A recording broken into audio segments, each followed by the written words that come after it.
Hello everyone and welcome to the video lecture of your first chapter of Science Part 2 Heredity and Evolution.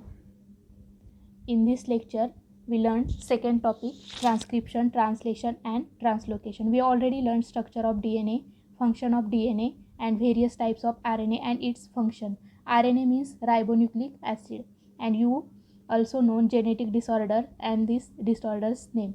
So let's start main content of this chapter. Transcription means description means प्रतिलेखन. जो काही message आहे किंवा जे काही लेखन आहे तो कोड जो ट्रान्सलेट करणे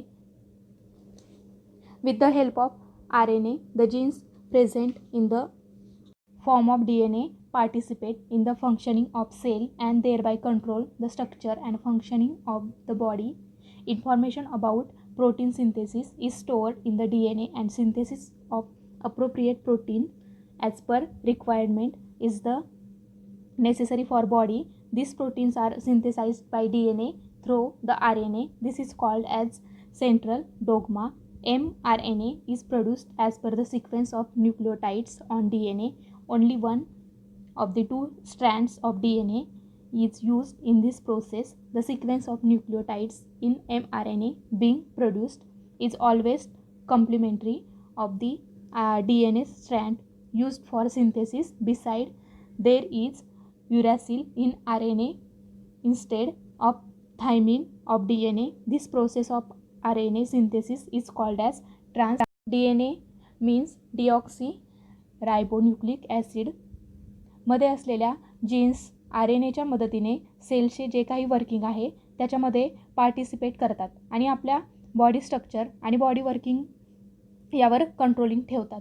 जीन्समध्ये प्रोटीन सिंथेसिसविषयी माहिती साठवलेली असते व त्याचबरोबर योग्य प्रोटीनची वेळोवेळी होणारी निर्मिती आपल्या बॉडीसाठी आवश्यक असते.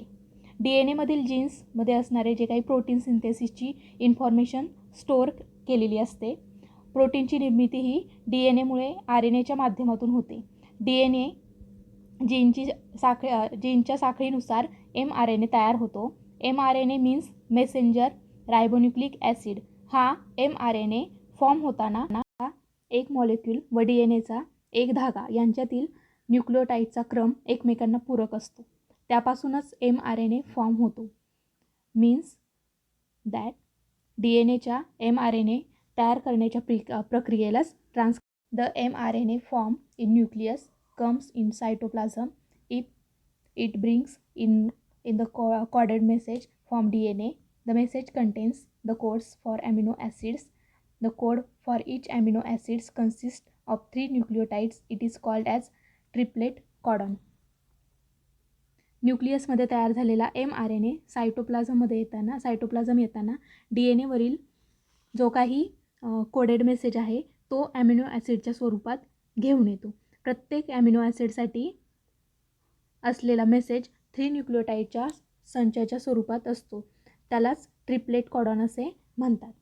Doctor Hargobind Khorana, a scientist of Indian origin, has made an important contribution in discovery of triplet codons for 20 amino acids. For this work he has been awarded with the Nobel Prize in 1968 along with 2 other scientists. Each mRNA is made up of thousands of triplet codons. As per the message of mRNA, amino acids are supplied by the tRNA. For this purpose, tRNA has anticodon having complementary sequence of the codon on mRNA. This is called as translation. प्रत्येक mRNA हा हजारो कॉडॉनचा बनलेला असतो. आता ज्या coded मेसेजनुसार पुन्हा protein तयार करणे गरजेचे असते त्यासाठी ॲमिनो ॲसिड पुरवण्याचे काम tRNA करतो.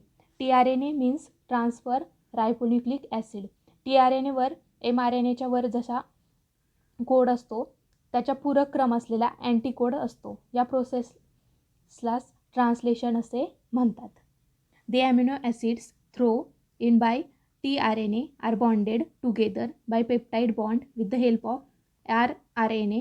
During this process, the ribosomes keeps on moving from one end of mRNA to other end of the distance of one triplet codon. This is called as translation. Such many chains comes together to form complex protein. These proteins control various function in the body of living organism and their appearance too.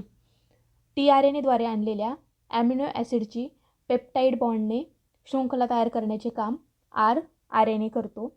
या दरम्यान ribosome mRNAच्या एका टोकाकडून दुसऱ्या टोकाकडे एक triplet कॉडॉनच्या अंतराने सरकत जातो. या क्रियेस translation म्हणतात. Living organism can produce new individual like themselves due to genes only, and some of those genes are transmitted to the next generation without any changes. Due to this, some of the characters of parents are transmitted of their offsprings. However, sometimes sudden changes occurs in those genes. Sometimes any nucleotides of the genes changes its position that causes a minor changes, which is nothing but the mutation.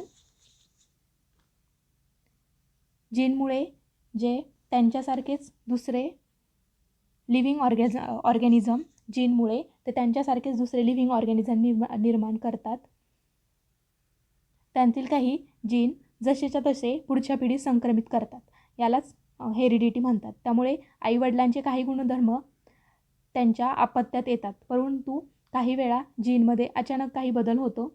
जीनमधील न्यूक्लियोटाईड आपली जागा बदलते. त्यामुळे जो लहानसा बदल घडून येतो तो म्हणजेच mutation. Some mutations may be minor but some may be considerable. Example, mutation may causes the genetic disorders like sickle cell anemia. This is everlasting process and it is one of the proof of Darwin's theory of natural selection. परिवर्तन कधी किरकोळ तर कधी लक्षणीय असते. ही सातत्याने चालणारी अखंड प्रक्रिया आहे. हा डार्विनचा नैसर्गिक निवडीचा सिद्धांत याचे समर्थन